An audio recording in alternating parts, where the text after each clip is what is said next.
नमस्कार साथियों, स्वागत है आप सभी का आपके अपने परिवार एक मिनट क्लासेस पर। प्यारे साथियों, आरआरबी कांस्टेबल के लिए हमारा जो जीके जीएस का महत्वपूर्ण सीरीज चल रहा है, जो कि आज सेट नंबर 16 होने वाला है। तो प्यारे साथियों, ये क्लास आपका आने वाले जिस भी एग्जाम में जीके जीएस पूछे जाएंगे उनके लिए आपका क्लास ये काफ़ी हेल्पफुल साबित होने वाला है, जो कि आपका कहीं ना कहीं इस सीरीज से आपको क्वेश्चन देखने को मिलेगा ही मिलेगा। ठीक है, तो प्यारे साथियों, यदि आप हमारे चैनल पर नए हैं तो चैनल को जल्दी से सब्सक्राइब कर लें और इसे अपने दोस्तों के साथ शेयर भी कर दीजिए साथियों। तो आइए शुरू करते हैं। आज का पहला क्वेश्चन क्या है देख लेते हैं। पहला क्वेश्चन आपका देवधर ट्रॉफी किस खेल से संबंधित है, ये आपको बताना है। तो साथियों, आपका देवधर ट्रॉफी आपका कौन से खेल से संबंधित है? तो इसका सही उत्तर हो जाएगा ऑप्शन नंबर 4, क्रिकेट से संबंधित है आपका देवधर ट्रॉफी। आइए अब इस क्वेश्चन का हम लोग डिटेल में देख लेते हैं साथियों। तो ये देवधर ट्रॉफी आपका कौन सा खेल से संबंधित है? तो ये आपका क्रिकेट से संबंधित है। और क्रिकेट से जुड़ी अन्य जो महत्वपूर्ण ट्रॉफियाँ हैं यहाँ पर आपका जैसे बॉस ट्रॉफी है, विजडन ट्रॉफी आपका क्रिकेट से संबंधित है, मर्चेंट, रणजी, टाइटन, ये कुछ महत्वपूर्ण जो है ये आपका ट्रॉफी से संबंधित आपका क्रिकेट का। आगे देख लेते हैं जैसे कि आपका खेल और उसके बाद ट्रॉफियाँ। तो हॉकी आगा खां, फुटबॉल का बेगम हजरत महल कप किससे संबंधित है? फुटबॉल से। टेबल टेनिस से रामानुज ट्रॉफी और बैडमिंटन आपका थॉमस कप बैडमिंटन से संबंधित है। गोल्फ कप आपका गोल्फ से, वॉकर कप आपका गोल्फ से संबंधित ये ट्रॉफियाँ हैं। आइए अब आगे बढ़ते हैं, अगले क्वेश्चन पर चलते साथियों। तो अगला क्वेश्चन हमारा है कि बोला जा रहा है निम्नलिखित में से कौन ग्रैमी पुरस्कार जीतने वाली पहली भारतीय महिला है, ये आपको बताना है। तो पहली भारतीय महिला कौन है साथियों? इसमें से आपका सही उत्तर हो जाएगा आपका तानवी शाह हो जाएगा सही उत्तर, जो कि किससे संबंधित है? पहली ग्रैमी पुरस्कार जीतने वाली भारतीय महिला कौन? ये तानवी शाह सही उत्तर हो जाएगा। आइए अब आगे बढ़ते हैं, इस क्वेश्चन का हम लोग डिटेल में देख लेते हैं। क्या बोला जा रहा है कि तन्वी शाह ग्रैमी पुरस्कार जीतने वाली पहली भारतीय क्या थी? महिला थी। और तन्वी का जन्म जो है ये कब हुआ था, ये आप देख सकते हैं, और तमिलनाडु राज्य में। और आगे आपका तमिलनाडु हिंदी और तेलुगु साहित्य में ये क्या है, गायन क्या है। और आपका फिल्म युवा के लिए उनकी सबसे ज़्यादा धुन फना थी। ठीक है, सितार वादक पंडित रविशंकर 1968 में ग्रैमी जीतने वाले पहले भारतीय बने थे, ये भी आपको ध्यान रखना है। पंडित रविशंकर जो है 1968 में ग्रैमी पुरस्कार जीतने वाले प्रथम भारतीय बने थे। तो ये भी आपका इम्पोर्टेंट पॉइंट है। आगे देख लेते हैं साथियों। तो आगे हमारा है कि पहले ग्रैमी पुरस्कार समारोह कब? ये 4 मई 1959 को वर्ष 1958 में कलाकारों की उपलब्धियों का सम्मान करने के लिए आयोजित किया गया था। ये आपको ध्यान रखना है कि ग्रैमी पुरस्कार जो है इसका समारोह कब? यह 1959 को वर्ष 1958 में कलाकारों के उपलब्धियों का सम्मान के लिए ये आयोजित किया गया था, ग्रैमी पुरस्कार समारोह। आइए अब आगे देख लेते हैं। जैसे कि आप देख सकते हैं ग्रैमी के 4 प्रमुख वार्षिक जैसे अमेरिकी मनोरंजन पुरस्कारों, थिएटर और ब्रॉडवे उपलब्धियों के लिए में से ये माना जाता है। और ग्रैमी अवार्ड जो है मूल रूप से ग्रामोफोन अवार्ड कहा जाता है, या सिर्फ ग्रैमी संयुक्त राज्य अमेरिका के संगीत उद्योग में उत्कृष्ट उपलब्धियों को मान्यता के लिए ये जो है रिकॉर्डिंग अकादमी द्वारा प्रदान किया जाने वाला एक क्या है, पुरस्कार है। तो ये भी आपको ध्यान रखना है। आइए अब आगे बढ़ते हैं। अगला क्वेश्चन क्या साथियों? तो अगला क्वेश्चन हमारा पूछा जा रहा है कि बालू पत्थर निम्नलिखित में से किसका उदाहरण है, ये आपको बताना है। तो बालू पत्थर आपका किसका उदाहरण है? इनमें से आपको बताना ऑप्शन नंबर ए, क्या अवतरित, चट्टान, औषधि, अग्नेय या रूपांतरित। क्या हो जाएगा? तो बलुआ पत्थर हो जाएगा हमारा औषधि चट्टान का एक क्या है, एक उदाहरण है साथियों। ये बालू पत्थर या बालुआ पत्थर कह सकते हैं। आइए अब इस क्वेश्चन का डिटेल में देख लेते हैं। जिससे कि आपका औषधि चट्टान से संबंधित का निर्माण जो है अवसाद और लंबे समय तक तलछट में अवक्षेपण द्वारा होता है। किसका निर्माण? ये औषधि चट्टान का। और औषधि चट्टान में से उन पर रहने वाले पौधों, जानवरों के जीवाश्म भी हो सकते हैं। और सेडिमेंट्री लैटिन शब्द आपका से क्या है आपका सेडिमेंट से लगाया जाता है, और आपका सेल, चूना पत्थर, ये कुछ आपका कांग्लोमरेट औषधि चट्टान का एक क्या है अन्य उदाहरण है, ये भी आपको ध्यान रखना है। अब सैंडस्टोन जो है औषधि चट्टान का एक क्या है उदाहरण है, और सैंडस्टोन रेत के कणों का ये बनता है, ये आपका की पॉइंट है। आइए अब आगे कुछ इम्पोर्टेंट हमारा है, जैसे एक चट्टान या क्या बोला जा रहा है, एक चट्टान एक या अधिक खनिजों का एक क्या होता है समुच्चय होता है। गर्म और पिघलते हुए मैग्मा को ठंडे होने, जमने और क्रिस्टल के कारण अग्नि चट्टान का निर्माण होता है। ये आपका इंपॉर्टेंट पॉइंट है कि गर्म और पिघले हुए मैग्मा के ठंडे होने, जमने और क्रिस्टलीकरण के कारण अग्नि चट्टान का आपका निर्माण होता है। और अग्नि चट्टान का यहाँ पर उदाहरण जैसे कि आपका क्या होगा, ग्रेनाइट, बेसाल्ट, ग्रेवो, ये कुछ आपका इम्पोर्टेंट जो है किसका एग्जाम्पल है, अग्नि चट्टान का ये उदाहरण है। ग्रेनाइट, बेसाल्ट, ग्रेवो अग्नि चट्टान का उदाहरण है। अब आगे बढ़ते हैं साथियों, तो ये रूपांतरित चट्टान औषधि चट्टान और अग्नि चट्टान से बनी होती है।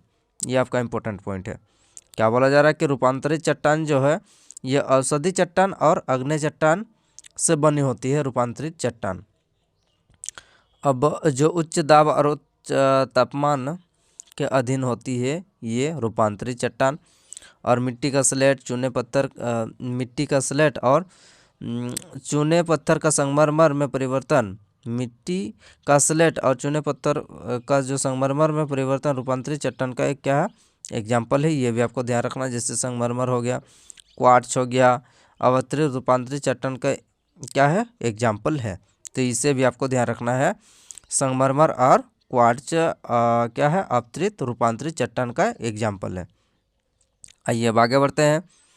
अगला क्वेश्चन क्या है साथियों, तो अगला क्वेश्चन इस प्रकार से है आपका कि रुक्मणी देवी और अरोंडेल निम्नलिखित में से किस भारतीय शास्त्रीय नृत्य शैली के प्रतिपादक हैं, ये आपको बताना है। तो साथियों ये हमारा जो रुक्मणी देवी अरोंडेल कौन से भारतीय शास्त्रीय नृत्य शैली के प्रतिपादक है, तो ये रुक्मणी देवी हमारा हो जाएगा साथियों। ये इसका भारतनाट्यम से संबंधित है, किससे संबंधित है, तो ये भारतनाट्यम से संबंधित है। ये हमारी रुक्मणी देवी जो भारतीय नृत्य शास्त्र भारतनाट्यम। आइए अब इस क्वेश्चन का हम लोग डिटेल में देख लेते हैं। जैसे आप देख सकते हैं कि रुक्मणी देवी जो भारतनाट्यम के क्या है प्रतिष्ठित नृत्यांगना और कोरियोग्राफर थी, और 1956 में रुक्मणी देवी को पद्म भूषण से सम्मानित किया गया था, और 67 में संगीत नाटक अकादमी यानी कि फेलोशिप मिली थी। ये भी आपको ध्यान रखना है। आगे रुक्मणी देवी राज्यसभा के सदस्य के रूप में भी इसको होने वाली पहली महिला भी थी। ये भी आपको ध्यान रखना है कि रुक्मणी देवी राज्यसभा की सदस्य के रूप में मनोनीत होने वाली पहली महिला भी थी ये रुक्मणी देवी।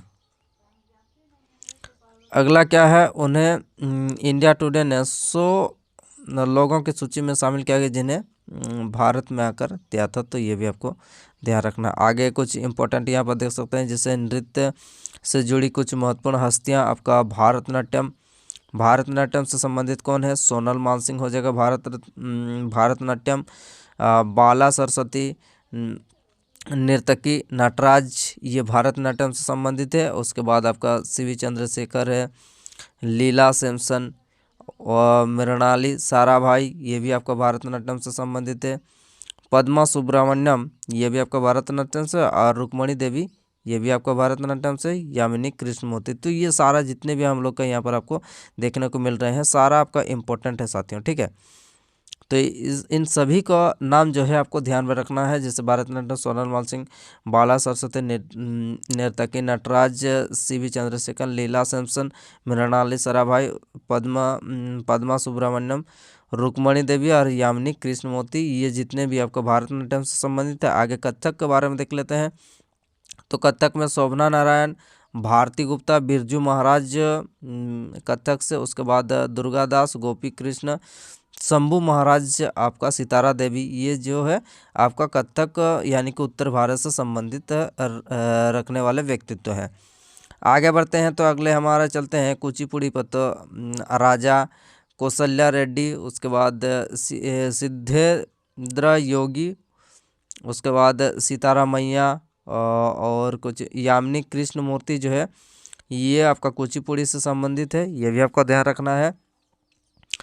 और रागिनी देवी ये आपका कुचिपुड़ी से संबंधित, जो कुचिपुड़ी आपका आंध्र प्रदेश का शास्त्रीय नृत्य है। और मणिपुरी पर चलते हैं तो मणिपुर पर आपका इंदिरा देवी, दर्शन झावेरी, राजकुमार सिंधजीत और निर्मला मेहता, सविता मेहता, ये कुछ इंपॉर्टेंट जो है मणिपुर से यानी कि मणिपुरी से संबंधित रखने वाले व्यक्ति हैं। अब आगे बढ़ते हैं साथियों, तो उड़ीसा पर चलते हैं। तो उड़ीसा पर आप देख सकते हैं जैसे देव प्रसाद दास, धीरेन्द्रनाथ पटनायक, इंद्राणी रहमान, केलुचरण महापात्र, क्या है प्रियांवादा मोहंती और गंगाधर प्रधान, माधवी मृदुलाल, सोनल मान सिंह, ये कुछ आपका इम्पोर्टेंट किससे संबंधित है ओडिसी यानी कि उड़ीसा से संबंधित है। आगे बढ़ते हैं तो आगे हम लोग चलते हैं कथकली पर बात करते हैं। तो कथकली में हो जाएगा आपका मृणाली साराभाई, कथकली से संबंधित रखती है। उसके बाद कौन है, उसके बाद कुट्टी नायर, शंकर कुरूप, ये भी कथकली। उसके बाद आगे कुछ देख लेते हैं जैसे कि यहाँ पर टी राम कुल्टी, कुन्ही रामन नायर, ये कथकली से संबंधित कुछ महत्वपूर्ण व्यक्तित्व है। अगले क्वेश्चन पर चलते हैं साथियों। तो अगला क्वेश्चन हमारा है निम्न में से कौन सा एक व्यापार अवरोध नहीं है, ये आपको बताना है। तो व्यापार अवरोध इनमें से कौन सा नहीं है साथियों? तो व्यापार अवरोध हमारा क्या हो जाएगा आपका, नहीं है। तो इसका व्यापार अवरोध हो जाएगा आपका सही उत्तर विकल्प नंबर हमारा 3 यानी कि निर्यात सुरक्षा आपका हो जाएगा सही उत्तर, जो कि व्यापार अवरोध नहीं है। आगे देख लेते हैं इसके बारे में डिटेल। तो एक निश्चित देश से आयात या पूर्ण प्रतिबंध को घाटाबंदी कहा जाता है, ये आपको ध्यान रखना है। प्रशुल्क बाधाएं कुछ आयातों पर कर है। और निर्यात सुरक्षा यह क्या है? तो निर्यात सुरक्षा एक सरकार द्वारा क्या है, विशिष्ट उत्पादों या उपभोक्ताओं के संरक्षण के लिए उपयोग किया जाने वाला है, क्या है, एक उपाय। यह व्यापार का बाधा नहीं है साथियों, तो ये आपको इम्पोर्टेंट है, ध्यान रखना है। आगे चलते हैं। तो अगला क्वेश्चन हमारा क्या है साथियों? तो स्विट्जरलैंड पर्यटन ने भारतीय यात्रियों को देश में स्थानों को प्रदर्शित, क्या बोला जाए, स्थानों को प्रदर्शित करने और बढ़ावा देने के लिए मैत्री राजदूत नियुक्त किया। किसको अपना मैत्री राजदूत नियुक्त किया है, ये आपको बताना है।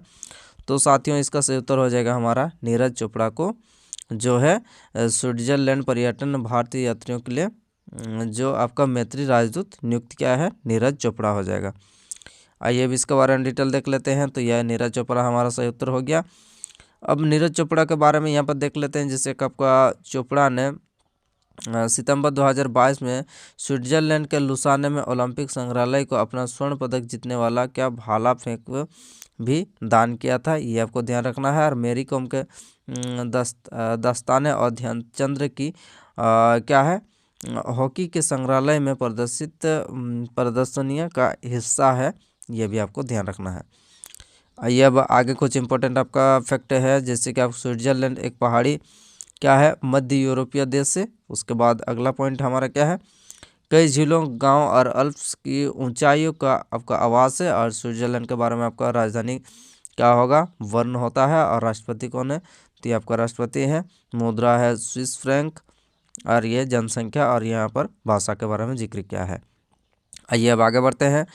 तो अगला क्वेश्चन हमारा क्या साथियों, यदि संसद को कोई क्या बोल रहा सदस्य शून्यकाल के दौरान कोई मुद्दा उठाना चाहता है तो उससे संसद में डेज से पहले नोटिस देना होगा। कितना बजे से पहले उसको नोटिस देना होगा साथियों? तो उसको कितना आपको बताना है, 10, 9, 11, 12। तो इसका सही उत्तर हो जाना चाहिए आपका 10 बजे से पहले। तो आइए अब इसका सही उत्तर हो गया हमारा 10 बजे से पहले उसको क्या देना पड़ेगा, आपका नोटिस देना पड़ेगा। और उसके बाद कोई संसद यहाँ पर क्या बोल रहा है कि कोई संसद सदस्य शून्यकाल के दौरान कोई मामला उठाना चाहता, शून्यकाल के दौरान कोई भी अगर मामला अगर उठाना चाहता तो उससे सदन में बैठक के दिन सुबह आपको 10 बजे से पूर्व जो है अध्यक्ष या सभापति को आपको नोटिस देना अनिवार्य है, तब जाके आपको शून्यकाल में जो है आपको मुद्दा उठाने का मौका दिया जाएगा। आइए अब आगे बढ़ते हैं। तो अगला हमारा क्या साथियों, तो 1962 में संसद में शून्यकाल पेश किया गया था। कब? 1962 में शून्यकाल पेश किया गया था। कब? 1962 में। और वह समय जो है जब संसद सदस्य यानी कि संसद तत्काल सार्वजनिक महत्व का मुद्दा उठा सकते हैं। शून्यकाल का समय साथियों आपका संसद में प्रश्नकाल का ठीक बाद दोपहर 12 बजे से शुरू होता है, यानी कि 12 से 1 बजे के समय का हम लोग क्या बोलते हैं? आपका शून्यकाल बोलते हैं। आइए अब नोटिस में उस विषय को उल्लेख होना चाहिए जो उन्हें सदन में उसे मुद्दे उठाना चाहते हैं। ठीक है, अब आगे कुछ इंपॉर्टेंट फैक्ट देख लेते हैं। तो साथियों ये आपका इंपॉर्टेंट फैक्ट है, इसको भी आप देख लीजिएगा। आगे बढ़ते हैं तो अगला क्वेश्चन हमारा क्या साथियों? तो आतिशबाजी में पीले रंग के लिए किस धातु का प्रयोग किया जाता है, ये आपको बताना है। तो साथियों आपका पीले रंग के लिए कौन सा धातु का जो है आपका प्रयोग किया जाता है? तो पीले रंग के लिए आपका सोडियम धातु का प्रयोग किया जाता है। आपको ये भी आपको ध्यान रखना है। आइए अब देख लेते हैं। जैसे आमतौर पर आतिशबाजी क्या बोला जा रहा है? आमतौर पर आतिशबाजी प्रदर्शन के लिए उपयोग किए जाने वाले धातु लवण calcium chloride, sodium nitrate, barium chloride, copper chloride आदि उपस्थित होते हैं। और हरी ज्वाला बेरियम के जो हरी ज्वाला होती है वो किस वजह से होती है आतिशबाजी में? तो ये बेरियम की वजह से होती है। नीली यहाँ पर देख लेना है, नीली हो जाएगा कॉपर से, और नीली ज्वाला आपका कैल्शियम से, नारंगी ज्वाला आपका कैल्शियम से, नीली कॉपर, नारंगी कैल्शियम, पीली ज्वाला आपका सोडियम। ये आपका क्वेश्चन में पूछा गया था, पीली सोडियम हो जाएगा, हरा बोला जाएगा तो बेरियम। आगे देख लेते हैं साथियों। जैसे लाल होगा, लाल से क्या हो जाएगा? लाल आपका लिथियम और स्ट्रोंशियम हो जाएगा। आतिशबाजी में लाल रंग लिथियम और स्ट्रोंशियम का उपयोग किया जाता है। आइए अब आगे बढ़ते हैं साथियों। तो अगला क्वेश्चन हमारा क्या है ये देख लेते हैं। तो इस प्रकार से आपका सही उत्तर हो जाएगा, आतिशबाजी में पीले रंग देने के लिए आपका सोडियम धातु का क्या किया जाता है? आपका उपयोग किया जाता है पीले रंग के लिए। आइए अब आगे बढ़ते हैं। तो अगला क्वेश्चन हमारे क्या साथियों? चालुक्य शासक पुलकेशिन द्वितीय के दरबारी कौन थे, ये आपको बताना है।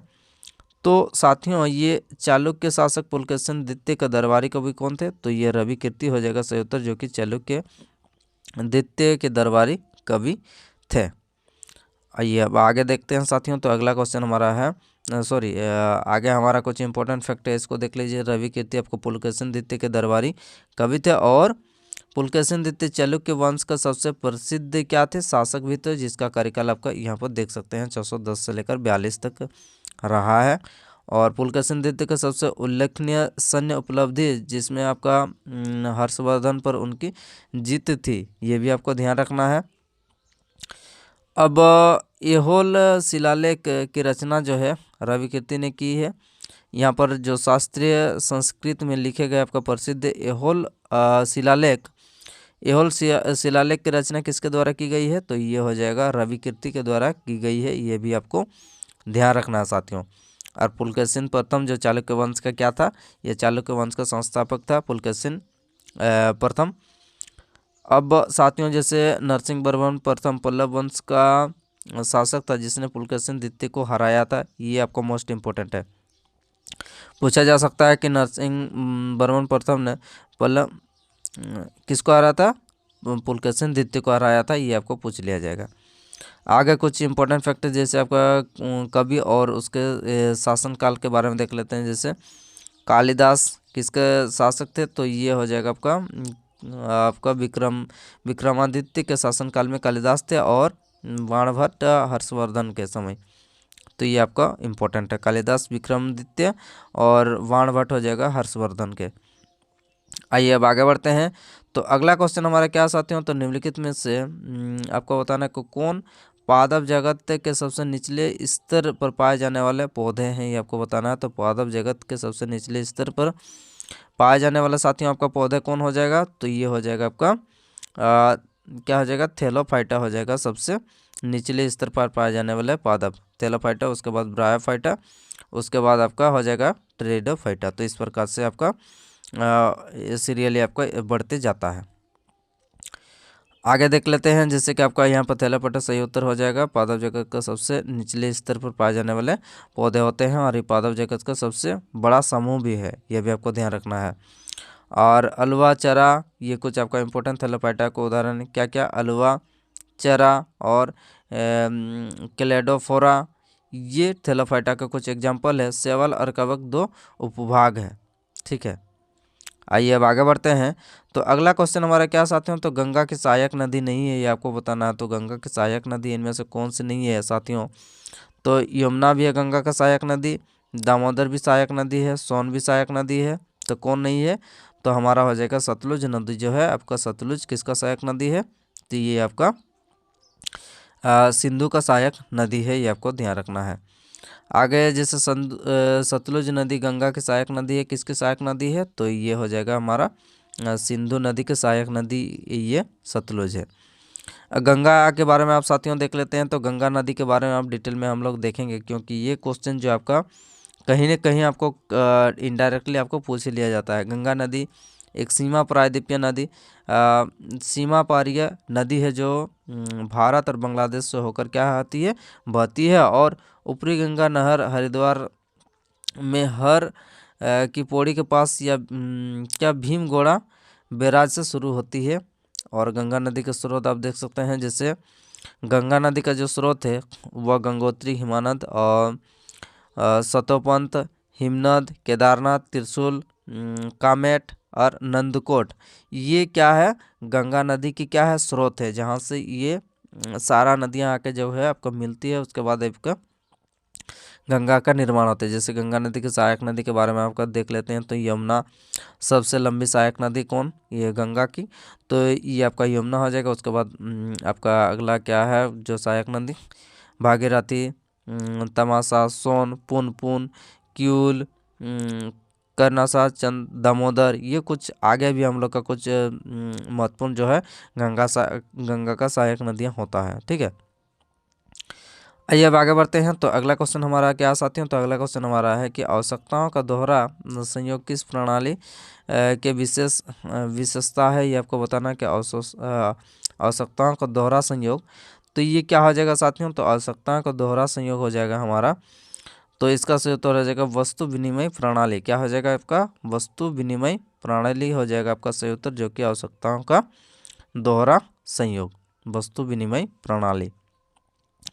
अब कुछ इम्पोर्टेंट इससे संबंधित आपका वस्तु विनिमय प्रणाली कैसा क्या है, व्यापार है, जिसमें वास्तविक धन का उपयोग किए बिना जो है खरीदार और विक्रेता के बीच जो है वस्तुओं का आदान प्रदान किया जाता है, जिससे क्या कहा जाता है, वस्तु विनिमय प्रणाली, जो कि मतलब कुछ वस्तु देकर आपका दूसरा वस्तु एक्सचेंज किया जाता है, उस प्रकार का ये जो है व्यवस्था होता है। आवश्यकताओं के द्वारा संयोग कुछ इस प्रकार से, आगे कुछ यहाँ पर आप देख लीजिएगा। अब आगे बढ़ते हैं। तो साथियों अगला क्वेश्चन हमारा है कि हड़प्पा स्थल रंगपुर वर्तमान भारतीय राज्य देश में स्थित है, ये आपको बताना है। तो साथियों ये आपका रंगपुर जो है, रंगपुर कहाँ स्थित है, तो साथियों ये भारत राज्य जो है किससे जुड़ा हुआ है, मिला हुआ है, ये आपको बताना है। तो रंगपुर हो जाएगा साथियों आपका कौन से, गुजरात से। आपका सही उत्तर क्या हो जाएगा, आपका रंगपुर का हो जाएगा, गुजरात राज्य से जो है आपका सीमा साझा करता है, या कह सकते हैं कि सीमा वहाँ से टच करता है। रंगपुर आपका गुजरात पश्चिमी भारत में एक ऐतिहासिक क्या है स्थल है, और यह सिंधु घाटी सभ्यता के काल से संबंधित है साथियों, ये कौन, ये रंगपुर। और आपका 1931 में यह देख सकते हैं कि MS वत्स के नेतृत्व में पुरातत्व सर्वेक्षण का उत्खनन किया गया था। आगे कुछ इम्पोर्टेंट देख सकते हैं साथियों आपका, चलिए आप देख लेते हैं। जैसे सिंधु घाटी सभ्यता ये क्या थी, कैसी सभ्यता था जिसकी स्थापना ज़्यादातर सिंधु नदी के घाटी में हुई थी, ये भी आपको ध्यान रखना। और इसका जो समय अवधि है 2600 ईसा पूर्व से लेकर आपका 1900 ईसा पूर्व, आपका NCERT के बेस के आधार पर। आपका सिंधु घाटी सभ्यता शब्द जो है ये किसके द्वारा गढ़ा गया है, ये शब्द ये जॉन मार्शल के द्वारा आपका शब्द दिया गया है। और सिंधु बलूचिस्तान, हरियाणा, राजस्थान, पंजाब, ये उत्तर प्रदेश, उत्तरी महाराष्ट्र फैली हुई है। और सिंधु सभ्यता का महत्वपूर्ण हड़प्पा स्थल है, आपका महत्वपूर्ण जो स्थल है आपका कौन कौन है, हड़प्पा हो जाएगा, मोहनजोदड़ो हो जाएगा, चंद्रहुदड़ो, लोथल, कलिबंगर, बनवाली, धोलावीरा जो है आपका गुजरात, और उसके बाद रंगपुर आदि कुछ महत्वपूर्ण जो है हड़प्पा सिंधु घाटी सभ्यता का आपका महत्वपूर्ण स्थल है। आइए अब आगे देख लेते हैं साथियों। तो अगला क्वेश्चन हमारा है कि 2011 की जनगणना के अनुसार 2001 से लेकर आपका 11 तक भारत की जनसंख्या में वार्षिक आपको बताना है कि वृद्धि दर कितनी है। तो साथियों आपका वार्षिक वृद्धि दर हो जाएगा आपका 2001 से लेकर 11 तक जनसंख्या की वार्षिक वृद्धि दर हो जाएगा साथियों आपका 1.64। ये देख लेते हैं इसका सही उत्तर क्या हो जाएगा, 1.64 होना चाहिए। तो 1.64 हो जाएगा आपका 1 से लेकर 11 तक का वृद्धि दर। अब देख सकते हैं 2011 के जनगणना के अनुसार भारत में वार्षिक जनसंख्या वृद्धि दर जो है 1.64% आपका देखा गया।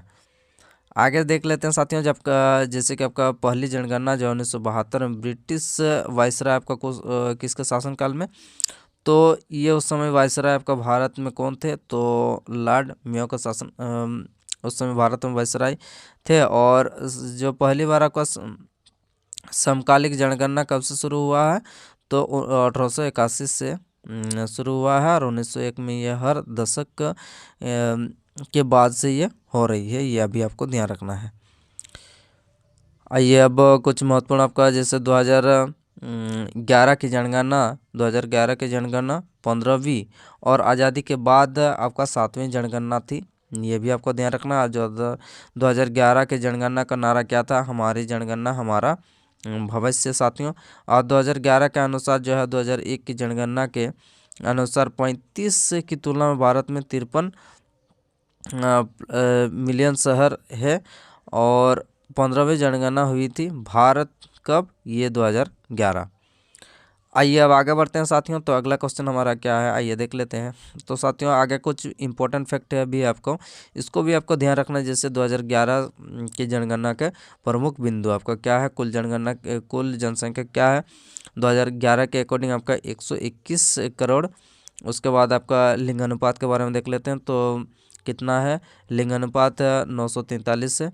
उसके बाद घनत्व 382 है। मृत्यु दर कितना है, मृत्यु दर आपका कितना है 57 प्रति आपका 1000 जीवित यानी कि जन्म में से 57। उसके बाद मृत्यु दर कितना है साथियों, तो मृत्यु दर है आपका 407 प्रति लाख जीवित जन्म में से। और देश की साक्षरता दर कितना है, तो देश की साक्षरता दर यहाँ पर देख सकते हैं 74.4% है। केरल का साक्षरता दर बात करते हैं तो केरल में 94% आपका केरल में साक्षरता दर।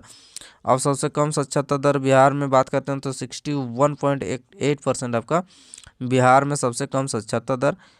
आगे बढ़ते हैं तो अगला हमारा है जैसे उच्चतम महिला साक्षरता दर बात करते हैं, तो उच्चतम महिला साक्षरता दर जो है ये केरल में 92.1% और सबसे कम महिला साक्षरता दर पर बात करते हैं तो राजस्थान में 57.6% ये राजस्थान का। और सबसे ज़्यादा जनसंख्या पर बात करते हैं तो ये आपको उत्तर प्रदेश में लगभग 19 करोड़ 98 लाख के करीब यहाँ पर जनसंख्या है।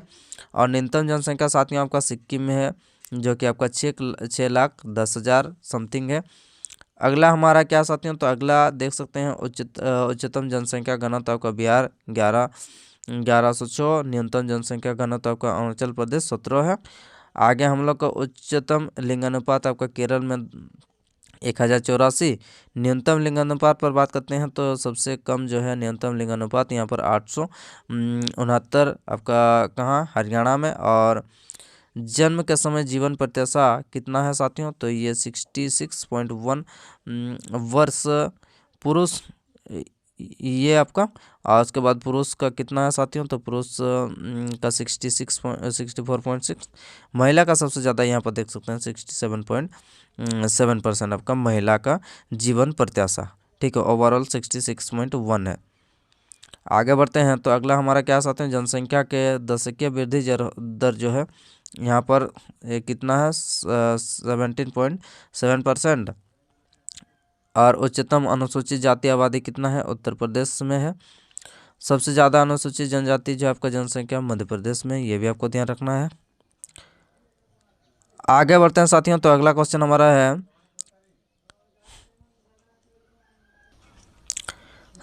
संविधान सभा की कुल सदस्य 389 थी, जिनमें से रियासतों के प्रतिनिधित्व थे आपको कितना है ये आपको बताना है। संविधान सभा के कुल सदस्य इतना थे और जिसमें से रियासतों प्रतिनिधित्व कितना था ये आपको बताना है। तो सही उत्तर हो जाएगा हमारा ऑप्शन नंबर 2 93 हो जाएगा, जिसमें आपका रियासतों का प्रतिनिधि था। अब यहाँ पर देख सकते हैं संविधान सभा की कुल सदस्य जो 389 थे, जिसमें से 93 देशी रियासतों के क्या थे, प्रतिनिधि थे। आगे हम लोग का जैसे संविधान सभा के कुल सदस्य 389, जिसमें आपका 292 जो है प्रांतों के प्रतिनिधि थे साथियों, ये भी आपको ध्यान रखना है। और 93 रियासतों का प्रतिनिधित्व करते थे और 4 दिल्ली, अजमेर, मेहरवाड़ा, क्रू, ब्रिटिश बलूचिस्तान के प्रमुख जो है आयुक्त प्रांत थे। आइए अब आगे चलते हैं साथियों। तो अगला हमारा कुछ इंपॉर्टेंट फैक्ट यहाँ पर देख सकते हैं। जैसे प्रक्रिया के नियमों का समिति कौन थे, डॉक्टर राजेंद्र प्रसाद थे। और राष्ट्रध्वज के आपका प्रदत्त समिति डॉक्टर राजेंद्र प्रसाद ही थे। अगला हम लोग का संविधान सभा का कार्यों का समिति जीवी मलंकर हो जाएगा। मौलिक अधिकारों और अल्पसंख्यकों कौन है, वल्लभ भाई पटेल थे। और अल्पसंख्यक उप समिति का मुखर्जी थे। उसके बाद मौलिक अधिकार का उप समिति जेबी कृपलानी। उसके बाद आगे बढ़ते हैं, संघ समिति का जवाहरलाल नेहरू थे। उसके बाद केंद्रीय संविधान समिति का नेहरू जी थे। और मसौदा समिति का अध्यक्ष जो थे ये BR अम्बेडकर थे, ये भी आपको ध्यान रखना है। आइए अब आगे बढ़ते हैं। भारत के संविधान का कौन सा अनुच्छेद संसद के सत्रवासन और विघटन से संबंधित है। तो संसद के सत्रवासन और विघटन से कौन सा जो है आपका अनुच्छेद है साथियों। तो इसका सही उत्तर हो जाना चाहिए आपका ऑप्शन नंबर ए, यानी कि एक आपका क्या हो जाएगा 85। आइए इसके बारे में देख लेते हैं। तो साथियों इसका सही उत्तर हो जाएगा आपका ऑप्शन नंबर ए, जो 85 हो गया। और क्या बोला जा रहा है कि भारत के संविधान के 85 में अनुच्छेद 85 में संसद के सत्रवासन और विघटन के बारे में यहाँ पर चर्चा किया गया है अनुच्छेद नंबर 85 में। और बात करते हैं साथियों हम लोग का संविधान के भाग 5 में आपका अनुच्छेद 79 से लेकर आपका 122 संसद की प्रक्रियाओं और शक्तियों से संबंधित रखता है। कितना से कितना, भाग 5 का अनुच्छेद 79 से लेकर 122 तक संसद की प्रक्रिया और शक्ति से संबंधित। चलिए अब 85 पर आपका जैसे संसद के सत्र और सत्रवासन विघटन के बारे में आपका जिक्र किया जाता है। 85 में संसद का सत्र आपका कितने सत्र होते हैं साथियों। तो संसद में आपका 3 सत्र होते हैं। जैसे आपका बजट सत्र, मानसून सत्र, उसके बाद शीतकालीन सत्र। इसके बारे में आपका जो टाइम है आपका फरवरी से मई बजट सत्र चलता है। उसके बाद मानसून सत्र जो है जुलाई से सितंबर, और उसके बाद शीतकालीन सत्र आपका देख सकते हैं नवंबर दिसंबर। तो सबसे ज़्यादा जो टाइम का होता है, मैक्सिमम टाइम का, वो हम लोग का कौन सा सत्र चलता है। तो ये बजट सत्र चलता है साथियों आपका फरवरी से मई। और आपका जैसे को संसद सत्र आहूत करना, राष्ट्रपति दोनों सदनों का संयुक्त अधिवेशन बुलाते हैं। आमतौर पर एक वर्ष में संसद के 3 सत्र, ये भी आपको ध्यान रखना है। आगे बढ़ते हैं साथियों। तो यहाँ पर आपका कुछ इंपॉर्टेंट फैक्ट है। अब 2 सत्रों के बीच जो है अधिकतम कितना समय का अंतराल हो जाना चाहिए आपका, इससे ज़्यादा नहीं होना चाहिए, मतलब 6 महीना से आधा जो है अंतराल नहीं होना चाहिए। चलिए अब अगला क्वेश्चन पर चलते हैं साथियों। तो अगले क्वेश्चन कुछ आगे भी हम लोग का कुछ इंपॉर्टेंट है, इसको भी देख लेते हैं। जैसे साथियों आपका 79 में किसके बारे में जिक्र किया जाता है, संसद के लिए एक क्या संसद होगी, संघ के लिए क्या होगी, एक संसद होगी। 79 में मतलब संसद के बारे में जिक्र किया गया है। 80 पर राज्यसभा के बारे में आपका राज्यसभा का गठन के बारे में जिक्र किया गया है। और उसके बाद 81 में लोकसभा, 82 में आपका निर्वाचन क्षेत्र का परिसीमन, और 83 में संसद के सदन के अवधि के बारे में, और उसके बाद 84 में संसद के सदस्यता की योग्यता क्या होना चाहिए, और 85 में संसद का सत्र, सत्रवासन और विघटन, ये हम लोग का क्वेश्चन में पूछा था। 86 में क्या साथियों, तो संसद संबंधित आपका राष्ट्रपति का अधिकार है। आगे बढ़ते हैं। तो 87 में राष्ट्रपति का विशेषाधिकार, विशेष संबोधन, और 88 में सदन में मंत्रियों और महान्यायवादी के अधिकार के बारे में जिक्र किया गया है। आगे बढ़ते हैं तो अगला हमारा है जैसे कॉमनवेल्थ गेम कब कब जो है आयोजित किया गया था, ये आपको ध्यान रखना है। तो इसका सही उत्तर हो जाएगा 1930 में जो है कॉमनवेल्थ गेम का आयोजन किया गया था।